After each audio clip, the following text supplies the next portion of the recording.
안녕하세요. 김경애TV의 김경애입니다.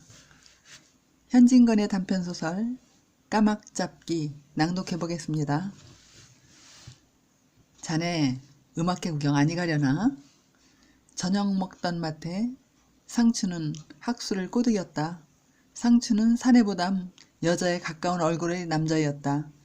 분을 따고 넣은 듯한 살결, 핏물이 듣는 듯한 붉은 입술, 초승달 모양 같은 가늘고도 진한 눈썹, 은행 꺼풀 같은 눈시울, 여자라도 여간 어여쁜 미인이 아니리라. 그와 정반대로 학수의 얼굴은 차마 볼 수 없이 못생긴 것이다. 살빛에 검길한 아프리카의 흑인인가 의심할 만하다. 조금 거짓말을 보태면 귀까지 찢어졌다고 할 수 있는 입, 장돌이나 무엇으로 퍽퍽 찍어서 나려 앉힌 듯한 콧대, 광대뼈는 붉어지고 뺨은 후벼 파놓은 듯 그 우툴두툴한 품이 마치 천병 만마가 지나간 옛날 전쟁터와 같은 느낌이 있었다. 이 미남과 추남의 표본이라고 할 만한 두 청년은 한 고장 사람으로 같이 어떤 전문학교에 다니는 터였다. 오늘 저녁에 어디 음악회가 있나? 있고 말고 종로 청년회관의 학생 주최로 춘기 대음악회가 있다네. 종로로 지나다니면서 그 광고도 못 봤단 말인가? 참말이지 이번 음악회는 굉장하다네. 그 학당의 자랑인 꽃같은 여학생들의 코러스는 말할 것도 없거니와 조선서 음악계나 한다는 사람을 총출이라네. 그리고 그 나라에서도 울렸다는 푸어크 양의 독창도 있고 또 요사이 로서에서 돌아온 니니콜라이의 바이올린 독주도 있고 여보게 그만 늘어놓게. 그만해도 기막히게 훌륭한 음악회인 줄 알겠네. 그러나 내가 어디 음악을 아는가? 내 귀에는 한단한 성악가의 독창이나 도야지 목다는 소리나 다를 것이 없네. 바이올린으로 타는 좋다는 곡주나 어린애의 앙얼거리는 울음이나 마찬가지이대. 그래 음악회 가기 싫단 말인가? 자네 혼자 다녀오게. 여보게 음악은 모른다 하더라도 여학생 구경이라도 가세 그려. 주체가 여학교 측이고 보니 그 학교 학생은 물론이겠고 서울 안에 하이칼라 여학생은 다 끌어올 것일세. 하고 매우 초조한 듯이 입장권은 내가 삼세. 음악이 싫거든 여학생 구경이라도 가세 그려. 왜? 왜라니 여학생의 구경이라도 가자는 밖에. 학수는 배앉는 듯이 여학생은 보았을 때가 무엇이란 말인가? 상추는 펄쩍 뛰며 쓸데란 말이 웬 말인가. 자네같이 쓸데있는 것만 찾는다면 인생은 쓸쓸한 황야일 것일세. 캄캄한 금은밤일 것일세. 아름다운 음악을 들으며 아름다운 여성을 보는 것이 벌써 시가 아닌가? 행복이 아닌가? 시다? 행복이다? 흥! 내야 자네같이 어디에 치미성이 있어야지. 빈정대는 듯이 이런 말을 하건만은 찡그린 그 얼굴엔 말할 수 없는 고뇌의 그림자가 떠돌았다. 상추는 제 동무의 말은 들은 채 만체하고 꿈꾸는 듯하는 눈자위를 더욱 반들반들하게 적시우며 시나 음소리는 어조로 여자는 더구나 새로운 학문을 배우는 여학생은 인생이란 거친 들이 꽃일세. 어두운 밤에 불일세. 햇발이 왜 따스한 줄 아나? 그들의 가슴을 덮이기 위함일세. 달빛이 왜 밝은 줄 아나? 그들의 얼굴을 바라기 위함일세. 꽃이 피기도 그들의 눈을 기쁘게 하려는 까닭이요. 새가 울기도 그들의 귀를 즐겁게 하려는 까닭일세. 그런데 하고 잠깐 가쁜 숨을 돌리었다. 학수의 얼굴엔 고뇌의 그림자가 더욱더욱 짙어가며 단박 울음이 터져나올 듯이 웬 상판의 근육이 경련적으로 떨린다. 듣기 싫래 듣기 싫어. 그만해도 자네가 시와 소설을 많이 본 줄 알겠네. 그런데 말이지 그들이 하나가 아니고 둘이 아니고 100여 명이 모였단 말이다. 생각을 해보게. 100여 명이 모였단 말이다. 그곳은 백화난만한 꽃동산일 것일세. 거기 종달새 격으로 꾀꼬리 격으로 피아노가 운다. 바이올린이 껄떡인다. 그나 그뿐인가? 꽃. 그것이 노래를 부르니 이게 낙원이 아니고 어디가 낙원이란 말인가. 거기 가기를 싫어하는 자네는 사람이 아닐세. 사내가 아닐세. 목석일세. 하고 상추는 못 견디겠다 하는 듯이 뻘떡 일어나 방안을 왔다 갔다 한다. 그의 눈에는 쉴 새 없이 미소가 떠올랐다. 제 얼굴에 지나치게 자신을 가진 그는 여성과 접촉을 안 했기 망정이지 접촉만 하고 보면 불행한 일은 아직 여성과 흠씬 접촉해 본 일이 없었다. 손끝 한번 까딱해서 눈 한번 깜짝해서 다 저에게 꿀같은 사랑을 바치려니 생각한다. 젊고 어여쁘고 지식이 있고 마음이 상냥한 여성은 언제든지 저희 애인이 될 가능성이 있다. 그러므로 그들을 비난하거나 미워할 생각은 꿈에도 없었다. 따라서 그는 어디까지 여성 찬미자, 더구나 새로운 학문을 배우는 배운 여성의 찬미자이었다. 그들의 말이 나오면 턱없이 흥분하는 법이었다. 사람이 아니래도 좋고 사내가 아니래도 좋네. 목석이라도 좋아. 음악회 구경도 싫고 여학생 구경도 딱 싫으이. 마침내 학수도 버럭 화증을 내었다. 참말이지 요새 여학생은 눈짠등이가 시어서 못 보겠네. 기름을 바를 대로 바르고 왜 기민 머리는 풀고 다니는지, 살찐 종아리 자랑인지는 모르지만 왜 정강이까지 올라오는 잠뱅이를 입고 다니는지, 발등 뼈가 퉁겨나와야 맛인가? 구두 뒤축은 왜 그리 높은지 암만 해도 까닭 모를 일이여. 옆에만 지나가도 그 퀴퀴한 향수 냄새란 구역이 날 지경이다. 그리고 이름이 좋아서 하늘타리로 사랑은 자유라야 쓰느니 연애는 신성한 것이니 하면서 얼굴만 반드레해도 그만 반하고 피아노 한 채만 보아도 마음이 솔곳하고 애꾸는이라도 서양 갔다 온 사람이면 추파를 건넨다던가 그런 천착하고 경박하고 허영했던 년들에게 침을 깨 흘리는 놈도 흘리는 놈이지. 그래 그런 것들이 우글우글 끓는 음악회에 간단 말인가? 차라리 요기가 끓는 지옥에 가는 게 낫지. 바로 제가 젠체하고 단위에 올라서서 몸집 고갯짓을 하면서 줄인 한 장을 맞는 듯이 아가리를 딱딱 벌리는 꼴이란 장님으로 못 태어난 것이 한이 될 지경이다. 라고 학수도 까닭모를 흥분의 목소리를 떨며 그 험상궂은 얼굴이 불그락 푸르락 부르짖었다. 제 스스로 제 얼굴이 다시 더 못생길 수 없이 못생긴 것을 잘 아는 그는 여성을 대할 적마다 저 아닌 남으로는 상상도 못할 만큼 심각한 고통을 느끼었다. 여성의 시선이 제 얼굴에 떨어지면 못생긴 제 얼굴이 10곱 20곱 더 못생겨지는 듯 싶었다. 조소와 멸시를 상상치 않고는 여성의 눈길을 느낄 수 없었다. 이러구러 그는 어느 결인지 미소지니스트, 여자를 미워하고 싫어하느니가 되고 말았다. 구식 여자보담 자유연애를, 저는 일평생 가야 맛보지 못할 자유연애를 한다는 신식 여자가 더욱이 믿고 싫고 침이라도 베앗고 싶을 만큼 더럽고 추해 보였다. 상추는 어이없이 학수를 바라보다가 여보게 웬 야단인가? 여학생하고 무슨 불공대천지 원수나 졌단 말인가? 모욕을 해도 분수가 있지. 앞다. 그러면 자네는 여학생한테 무슨 재생지은덕이나 입었단 말인가? 왜 여학생이라면 사지를 못 쓰나? 두 친구는 잠깐 보면서 입을 닥치었다.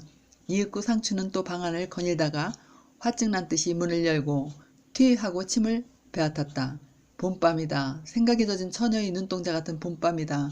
전등불빛의 세력 범위를 벗어난 어스름 한마당 구석에는 달빛 쫓아오른거린다. 단성사인지 우미관인지 사람 모으는 젖대소리가 바람결에 들린다. 상춘에게는 일 찰나가 몇 색이나 되는 듯 싶었다. 아름다운 음악회의 광경이 무지개같이 그의 머리에 비추인다. 그는 마치 애인과 미래할 시간이 늦어가는 사람 모양으로 앉았다 일어섰다 조를 비빈다. 저 혼자 같으면 좋으련만 가치 있는 처지에 학수를 버리고 가는 것이 실없는 말다툼으로 감정이나 낸 듯도 싶고 그보다 많은 여자에게 제가 얼마나 잘난 것을 돋보이게 하려면 못생긴 동반자가 필요도 하였다. 그는 다시 제 동물을 달래고 끄덕이고 조르기 시작하였다. 오늘 저녁이 봄밤인 것과 이러고 틀어박혀 있을 때가 아닌 것과 정 음악이 듣기 싫고 여학생이 보기 싫더라도 제 얼굴을 보아 가달라고 비대발걸하였다. 친구 따라 강남도 간다니 이렇게 청을 하는데 아니 갈 게 무엇냐고 성도내었다. 얼굴과 달라 마음은 싹싹한 학수라 그렇게 조르는 친구의 청을 떨치기도 못하고 또 얼만큼 상춘에 달뜬 기분이 전염이 되어 혼자 빈방을 지키기도 의심스러웠다. 마침내 학수는 시르나마 도수장에 끌려가는 소 모양으로 상춘을 따라서고 말았다. 상춘이와 학수가 음악회에 들어선 때에는 벌써 해를 여는 관현악이 아래일적이었다. 만일 상춘이가 대분발해서 이원을 내고 1등표 2장을 사지 않았던들. 그들은 1등표를 산 덕택에 바로 좌석 옆 악단 멀지 않게 자리를 잡을 수 있었다. 구경도 못하고 돌아설 뻔하였다. 그다지 모인 사람이 많았다. 상춘의 짐작과 틀리지 않아 자리를 반분하다시피 여자의 구경꾼도 많았다. 띄엄띄엄 쪽진이와 따은이가 없지 않았을 때 대개는 푸수수한 트레머리의 꽃밭이었다. 그래, 탐스럽게 핀 검은 목다나 송이의 동산이었다. 머리를 꽃송이에 견주면 보얀 목덜미는 그 흰 줄기 일러라. 문에 쑥 들어서면서 이 송이와 줄기만 보아도 젊은이의 가슴은 이상하게 뛰놀았다. 그윽한 향수와 기름내, 많은 젊은 몸에서 발산하는 훈훈한 살내, 입내, 온내, 그것의 공기는 온실과 같이 눅눅하고 향긋하고 따스하였다. 일부는 음악으로 하여, 구부는 이성으로 하여 모인 이들은 우단을 감는 듯한 포근한 느낌과 아지랭이에 쌓인 듯한 황홀한 심사에 사라지며 있다. 이따금 파름파름 임나는 포플러까지를 흔들고 온 듯한 바람이 우하고 유리문을 찌꺽거리면 시방이 봄철인 것과 꽃구경이 한창인 것과 오늘 저녁이야말로 음악 듣기에 꼭 좋은 밤임을 새삼스럽게 생각해내며 공연히 마음이 놀아돌라서 이성의 눈결은 더 많이 이성에게로 물킨다. 상추는 아까부터 보아둔 여학생이 하나 있었다. 그이는 모시 치마와 옥양목 저고리를 입은 얼굴 갸름한 처녀인데 저와 슬쩍 한번 눈길이 마주친 후로 자꾸 저를 보는 듯 하였다. 가장 잘 음악을 아는 채로 얼굴에 미소를 띄우고 발로 박자를 맞추는 사이 그이의 눈결은 꼭 저만 쏘고 있는 듯 하였다. 고개만 돌리면 그와 나의 시선은 또 마주치렸다. 그는 부끄러워 얼굴을 붉히렸다. 남에게 무안을 주는 것은 좋지 못한 일이다. 얼마든지 나를 보게 해두자. 아마도 나에게 마음이 끌린 모양이야. 얼마든지 보라지. 가만히 내버려 두어. 열기 있고 짜릿짜릿한 눈살의 쏘임을 견디다 못해서 상춘 문득 고개를 돌리었다. 저편에서 어느 결에 눈결을 돌렸나? 그이의 눈은 저 아닌 바이올린 타는 이를 똑바로 보고 있다. 이제 이 편에서 한동안 노리며 보아주기를 기다렸으나 그이는 매우 감동된 듯이 눈을 번쩍이며 깽깽이 시투는 이의 손을 따르고 있을 뿐이었다. 빌어먹을 하고 성낸 듯이 제 고개를 돌이키자마자 어째 저편의 고개가 얼른 제 편으로 돈 듯하였다. 또 놓쳐서 될 말인가 하고 이번에는 잽싸게 돌아다 보았다. 그 편의 눈은 한결같이 바이올린에 박혔을 뿐 몇 번을 고개를 봐두었다 틀었다 보건만 한결같이 그의 눈은 저를 쏘지 않았다. 나를 보지 않는군. 안 보면 대순가? 화증낸 듯이 속으로 중얼거리고 또 다른 눈 맞는 일을 찾아내려 하였다. 한참이나 헛되이 돌아다니던 눈이 얼마 만에 저를 보고 웃는 듯한 눈을 잡아내었다. 그의 얼굴은 동그스름한데 아까 저보던 이보다 몇 곱절이나 아름다운 듯 싶었다. 옳다구나. 할 새도 없이 염통이 파득파득 소리를 내었다. 슬쩍 눈결을 피하였다가 슬쩍 눈결을 던지매 그이는 시방도 웃기는 웃것만은 곁에 앉은 제 동무와 속살거리고 웃을 뿐이고 저를 보지는 않았다. 또 아까 번으로 눈살을 놓았다 거두었다 하는 사이에 용하게 두 번째 그의 눈을 맞출 수 있었다. 두 번이다. 두 번이야. 이번 것은 틀림없이 나한테 호의를 가졌나 보다. 상추는 이렇게 확신 있게 속살거리며 사람이 헤어져 돌아갈 때에 문 앞에서 기다리면 그이가 나와 저를 보고 반겨 웃을 것과 저더러 같이 가자든가 그렇지 않으면 저를 따라올 것과 어떻게 꿀같은 사랑을 맛볼 것을 생각하였다. 악수, 키스, 달밤의 산보, 꽃 사이의 헤매임, 그림보담도 더 아름다운 전경을 역력히 그리고 있을 때였다. 곁에 앉아있던 학수, 신트림이나 올라오는 사람 모양으로 보기 싫게 찡그린 얼굴을 주체를 못하는 듯이 숙였다 들었다 하며 여자 편과 애면을 하고 될 수 있는 대로 남자의 편을 향하고 있는 학수, 맞지 않으려 할수록 속을 뒤흔드는 이성의 냄새와 느끼지 않으려 할수록 몸에 서리는 이성의 훈기에 축축히 진땀이 흘렀다. 으슬으슬 한기가 들었다 하던 학수가 한창 꿈결 같은 환상에 녹는 상춘의 옆구리를 쿡 찔렀다. 제 친구의 존재를 깜빡 잊어버렸던 상춘은 발뿌리에서 무츠레기가 날아든 듯이 놀래었다. 학수는 목 안에서 나는 듯한 그윽한 소리로 여보게 상춘이, 여보게 상춘이, 여기 변소가 어디인가? 오줌이 마려워서 견딜 수 없네. 뭐? 하고 상춘은 내 말을 못 알아듣겠다는 듯이 물끄러미 학수를 보았다. 학수는 여간 급하지 않은 듯이 변소가 어디냐 말일세. 오줌이 마려워서 죽을 지경일세. 뭐? 오줌이 마려워? 참게 참아. 상추는 배하는 듯이 퉁을 주었다. 저희 꽃다운 환상을 이따위 일로 부순 것이 속이 상하였다. 여보게 인제 더 참을 수 없네. 여기 오는 말에 마려운 것도 이때까지 참았네. 인제 할 수 없네. 아랫배가 뻑뻑지근하게 아파 견딜 수 없네. 원 사람도. 그러면 저 문으로 나가게. 상추는 어처구니 없이 피웃고는 악단의 오른편에 있는 조그마한 문을 가리키며 나가면 오른편에 층층대가 있으니 그리 나려가면 거기 변소가 있네 하였다. 학수는 엉거주춤하고 겸연쩍은 듯이 고개를 숙이고 가리키는 대로 그 문을 열고 밖을 나왔다. 밝은 데 있다가 나온 까닭에 눈앞이 캄캄하였다. 손으로 더듬어서 층층대를 나려는 왔으나 어디가 어디인지 도무지 알 수가 없었다. 공장 옆에 있는 변소를 대강당 밑에서 찾으니 찾아질 리가 없었다.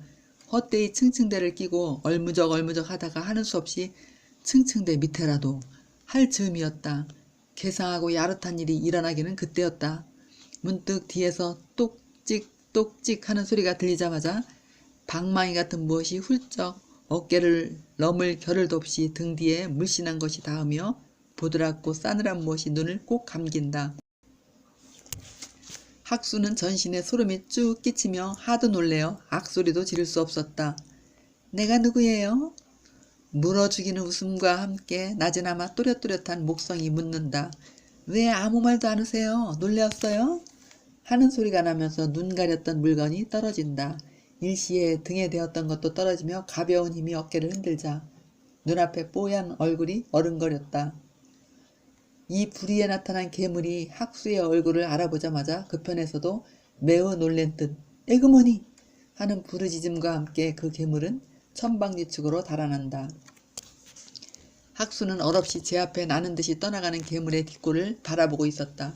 얼마 후 놀래었던 가슴이 가라앉은 뒤에야 시방 제 눈을 감기고 달아난 것이 결코 귀신도 아니요 괴물도 아니요 한갓 아름다운 여성임을 확실히 깨달을 수 있었다. 그러자 그 여성의 대이었던 자리가 전기로나 지진 듯이 욱신하고 근질근질해 온다. 무스룩하게 어깨를 누르는 팔뚝, 말씬말씬하게 등대기를 비비는 젖가슴, 윗뺨과 눈 언저리에 왕거미 모양으로 붙었던 두 손을 참보담 더 참다히 느낄 수 있었다. 그 근처의 공기조차 따스하고 향긋하게 코안으로 기어드는 듯하였다. 그는 목류병자의 걸음걸이로 그 여자의 간 곳을 향해서 몇 걸음 걸어가 보았다. 그때의 찾고 찾아도 찾을 수 없던 뒷간인 듯한 집이 보이었다. 그는 늘어지게 소변을 보고 몸이 날듯이 가뿐해 몸에 이 이상한 일이 까닭을 캐어 보았다. 그것은 어렵지 않게 풀 수 있는 수수께끼였다. 눈을 감긴 이는 저희 애인과 함께 이 음악회에 왔음이리라. 그런데 그들은 무슨 까닭으로든지 2층 층대 밑에서 남몰래 만나자고 무슨 신호로 눈짓 같은 것으로 맞추었음이리라. 사내가 그 신호를 몰랐던지 그렇지 않으면 사내의 발길은 더디고 계집의 발길은 일찍어 층층대 아래서 학수가 얼음얼음하는 걸 보고 꼭 제 애인인 줄만 여겨서 아양피움으로 까막잡기를 하였음이리라. 이윽고 그 층층대를 도로 올라와서 음악회에 통한 문을 여는 학수는 제 얼굴이 여지없이 못생긴 것과 여성에 대한 미움을 씻은 듯이 잊어버렸다. 전등불이 급작스럽게 밝아지며 모든 사람이 저에게 호의 있는 시선을 보내는 듯하였다. 그 중에도 여자들은 미소를 건네는 듯하였다. 바이올린은 이미 끝났음이리라. 어느 양녀 하나의 보얀 손가락을 북같이 쏘대이게 하며 피아노를 치고 있다. 전 같으면 시답지 않을 그 악기의 소리가 제 가슴속에 무슨 은실 같은 것을 스치어서 어느 결엔지 멋질린 발길이 춤추는 듯이 박자를 맞춘다. 그는 바로 여자석의 옆 걸상줄에 있는 제 자리에 한두어 걸음 남겨놓고 걸상줄 밖에 나온 어느 여학생의 구두코를 지척하고 밟아버렸다. 학수는 그 얼굴에 애교를 넘쳐 흘리며 제 잘못을 사과하였다. 그 여학생은 당황히 발을 끌어들이며 괜찮다 하였다. 발 밟힌 이의 얼굴이 아무 일도 아니 일어난 것처럼 새침하게 바루어진 뒤에도 발 밟은 이는 사과를 되풀이하며 빙글빙글 웃는다. 그 여학생은 한번 힐끗 학수를 쳐다보더니 고개를 팍 숙이고는 제 옆 동물을 꾹 찌르며 웃는다. 제자리에 앉는 학수도 자기의 한 일이 가장 재미있고 우스운 것 같이 낄낄 소리를 내어 웃었다. 그러는 가운데 언뜻 깨달으니 그 여학생이 갈데없는 제 눈을 감기던 사람 같았다. 북받치는 웃음으로 하여 가늘게 떠는 그 동그스름한 어깨, 서러울 머리카락이 하늘거리는 보얀 기밑. 그렇다 그렇다, 분명히 그 여자다. 내 눈을 감기고 달아난 그 여자다 하였다. 이런 생각을 하고 있을 때 그 여학생의 입이 비죽비죽하는 웃음을 간신히 참으며 또 한 번 학수의 편을 보았다.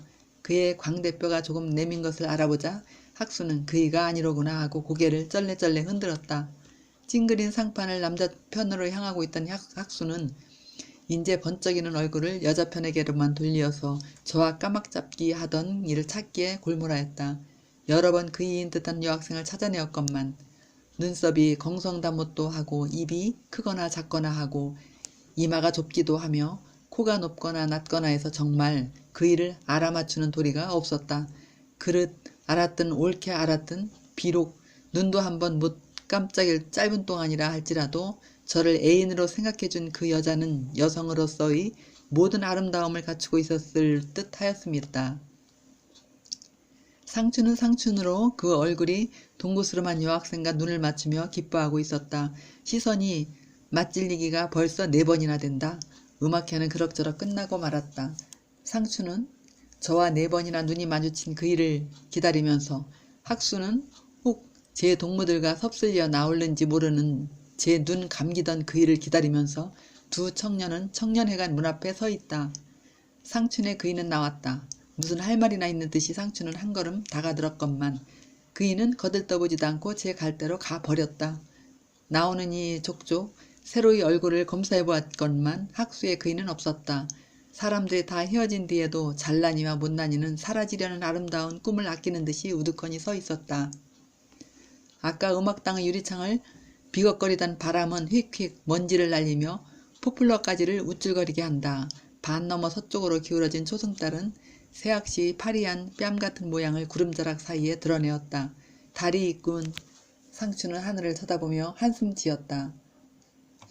시방 집에 가면 잠 오겠나? 우리 종로를 한번 히 돌까? 두 청년은 걷기 시작하였다. 광화문 통까지 올라갔다가 도로 내려왔다. 그들의 묵고 있는 집은 사동에 있었다. 음악회란 기실 아무것도 보잘게 없어. 그 많은 여학생 가운데 하나나 그럴듯한 게 있어야지. 상추는 탄식하는 듯이 이런 혼잣말을 하였다. 왜 그렇게 가자고 사람을 들볶더니? 갈 적에는 좋았지만 나와보니 그런 싱거운 일이 없네 그려. 돈 2원만 날아갔는걸. 나는 재미있던데.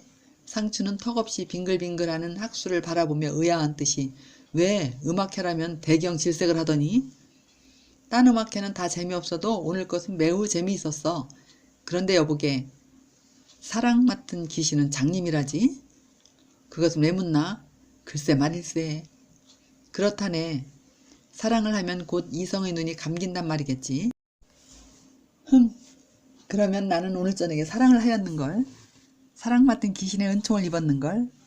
사랑을 하였다니. 세상에는 이상한 일도 있지. 무슨 일이 그렇게 이상하단 말인가? 이야기할까? 이야기할 테면 하게 그려. 상추는 별로 흥미가 끌리지 않는 듯 하였다. 학수는 주춤걸음을 멈추더니 다짜고짜로 등 뒤에서 상춘의 눈을 감기었다. 이게 무슨 미친 짓인가? 상추는 놀라 부르짖었다. 내가 사내가 아니고 여자일 것 같으면 자네 마음이 어떠하겠나? 그게 다 무슨 소리인가? 오늘 음악회에서 어느 여자가 나를 그리 했다네. 상추는 어이없이 웃으며 예끼 미친 사람. 미치기는 누가 미쳐? 왜 거짓말인 줄 아나? 하고 학수는 입에 침이 없이 아까 층층대 밑에서 일어난 일의 자초지종을 이야기하였다. 호기의 눈을 번쩍이고 있던 상추는 이야기가 끝나자 웬일인지 그 여자를 여지없이 탐해하였다. 어디 미래할 곳이 없어서 그 어둠침침한 층층대 밑에서 그런 짓을 하느냐는 둥. 그런 년이 있기 때문에 여학생의 풍기가 문란하다는 둥. 필연 여학생 모양을 한 은근자나 갈보라는 둥. 내가 그런 일을 당했으면 꼭 붙들어가지고 톡톡히 망신을 주었으리라는 둥. 그리 못한 학수가 반편이라는 둥. 왜 세밀하니?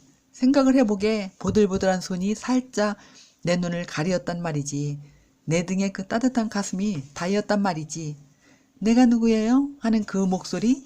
그야말로 깨꼬리 소리란 말이지. 하고 학수는 못 견디겠다는 듯이 몸을 비꼬자마자 상춘을 부득겨 안았다. 이 사람이 정말 미쳤나? 하고 상추는 사정없이 뿌리쳤다. 학수는 넘어질 듯이 비틀비틀하면서 허허하고 소리쳐 웃었다.